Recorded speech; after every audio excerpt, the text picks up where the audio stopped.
बच्चों, आज मैं तुमसे वही बात कहने आया हूं जो खुद भगवान श्री कृष्ण ने अर्जुन से कही थी। उठो, जागो और तब तक मत रुको जब तक लक्ष्य की प्राप्ति न हो जाए। आज तुम्हारा रणभूमि में कोई युद्ध का मैदान नहीं, तुम्हारा रणभूमि है तुम्हारा किताबें और सपने, तुम्हारा गांडीव है तुम्हारा पेन, और तुम्हारा दुश्मन कोई और नहीं बल्कि तुम्हारी आलस्य, डर और टालमटोल है। क्यों पढ़ाई से भागते हो? जरा सोचो, जब भी किताब खोलते हो नींद क्यों आती है? क्यों मोबाइल उठाते ही दिमाग तेज हो जाता है लेकिन किताब खोलते ही भारी लगने लगता है? क्योंकि तुम्हारा मन आसान रास्ता चुनता है। मन हमेशा कहेगा चलो बाद में पढ़ लेंगे, अभी आराम कर लो। लेकिन गीता कहती है आत्मा ही मनुष्य का मित्र है और आत्मा ही मनुष्य का शत्रु है। मतलब क्या?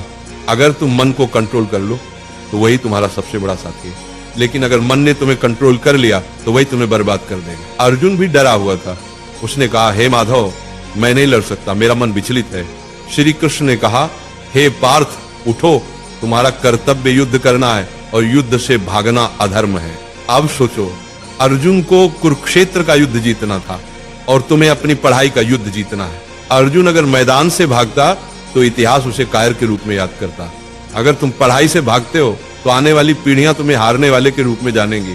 गीता का सबसे बड़ा संदेश है, कर्म करो, फल की चिंता मत करो। आज अगर तुम 5 घंटे पढ़ते हो तो तुरंत रिजल्ट नहीं दिखेगा, लेकिन ये मत सोचो कि मेहनत बेकार जा रही है। हर दिन का पसीना, हर दिन की पढ़ाई तुम्हारे अंदर ज्ञान और आत्मविश्वास का पहाड़ खड़ा कर रही है। फल अपने समय पर आएगा और जब आएगा तो दुनिया तुम्हारे कदम चूमेगी। आज तुम्हारा असली दुश्मन पढ़ाई नहीं, तुम्हारा असली दुश्मन है आलस्य, ध्यान भटकना, सोशल मीडिया और कल से पढ़ेंगे वाली सोच। गीता कहती है संयम ही सच्ची विजय है। अगर तुम अपने दिमाग को मोबाइल से हटाकर किताबों पर टिकाना सीख गए तो तुम वही विद्यार्थी बन जाओगे जिसे देखकर लोग कहेंगे ये लड़का भगवान की दी हुई मिसाल है।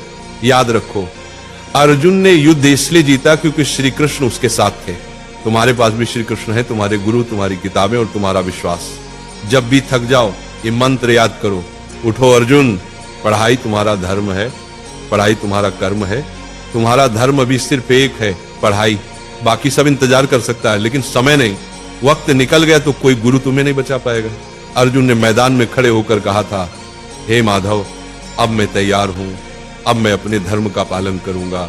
आज तुम भी वही कहो, हे प्रभु, अब मैं आलस्य से लड़ूंगा, अब मैं किताबों को अपना धर्म मानूंगा। आज से तुम पढ़ाई से भागोगे नहीं, आज से तुम किताब को दुश्मन नहीं बल्कि सबसे बड़ा मित्र मानोगे। आज से तुम वही विद्यार्थी बनोगे जिसे देखकर माँ बाप की आंखें गर्व से भर जाएंगी। याद रखना, पढ़ाई ही तुम्हारा युद्ध है, मेहनत ही तुम्हारी गीता है और सफलता ही तुम्हारी विजयश्री है। और एक बात नाम जाप किया करो, राधा राधा। 24 घंटा में सिर्फ मुझे 24 मिनट देकर देखो, फिर तुम कहना